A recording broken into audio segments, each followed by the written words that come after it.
तुलसीदास द्वारा लिखी गई रामचरितमानस के श्लोक शूद्र गंवार ढोल पशुनारी सकल ताड़ना के अधिकारी। इसमें जो ताड़न शब्द है उसका अर्थ दंड से बदल करके शिक्षा कर दिया गया है।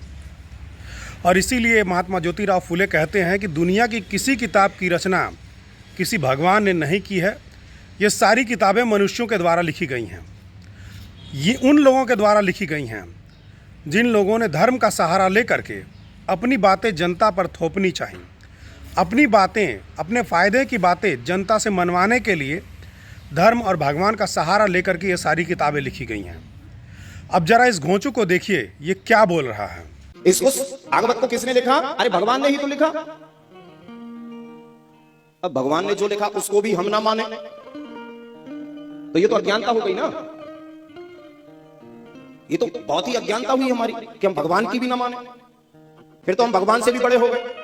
धर्म का धंधा करने वाले लोग इसी तरीके से अल्लाह भगवान को आगे रख करके अपनी बातें मनवाते हैं। किसी भी रचना को ये भगवान की ईश्वरीय रचना बता करके लोगों के धार्मिक भावनाओं का इस्तेमाल करके अपना उल्लू सीधा करते हैं। अब देखिए आगे क्या बोलता है।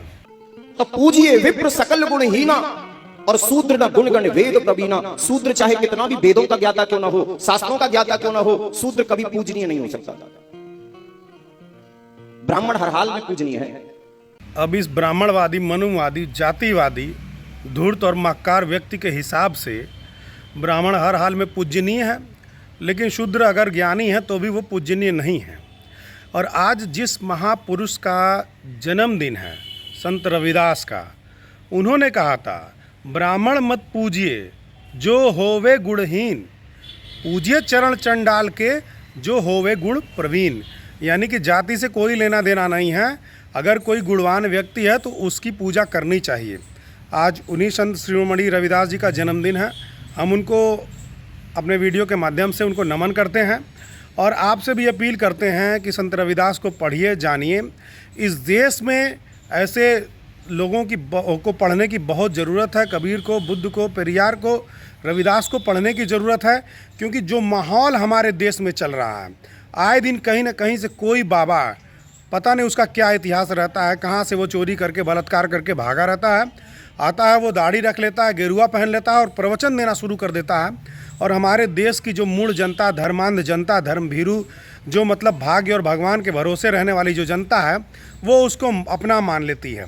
और पता नहीं कहाँ जो हिंदू धर्म के जो लोग ज्ञानी लोग हैं, महापुरुष लोग हैं, और क्या कहते हैं कि जितने ही महामंडलेश्वर से ले करके ये लोग कहाँ है, ये इन सारे बातों का खंडन क्यों नहीं करते हैं, इन पोंगा पंडितों का खंडन क्यों नहीं करते हैं कि ये किस तरह से देश में अंधविश्वास फैला रहे हैं, जातिवाद फैला रहे हैं और लोगों को लड़ाने की कोशिश कर रहे हैं। अब देखिए, तुलसीदास ने जब ये लिखा था शूद्रों और महिलाओं के बारे में, उस समय महिलाओं और शूद्रों को पढ़ाई लिखाई का अधिकार था नहीं।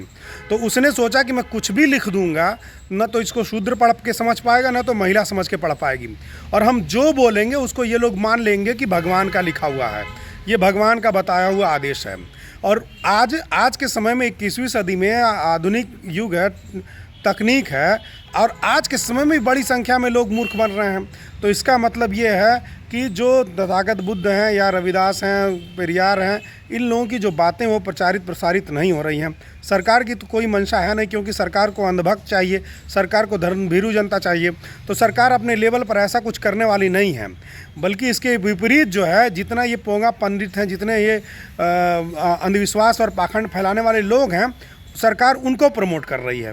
तो हमारी आपकी जिम्मेदारी बनती है कि हम खुद पढ़ें, समझें और लोगों को समझाएं, ताकि हमारा देश तर्कवादी बन सके, रेशनलिटी यहाँ फैल सके, वैज्ञानिक सोच विकसित हो और ये तमाम तरह की कुप्रथाओं, अंधविश्वास, जातिवाद, ब्राह्मणवाद, मनुवाद से हम लोग आज़ादी पा सकें। बहुत बहुत धन्यवाद।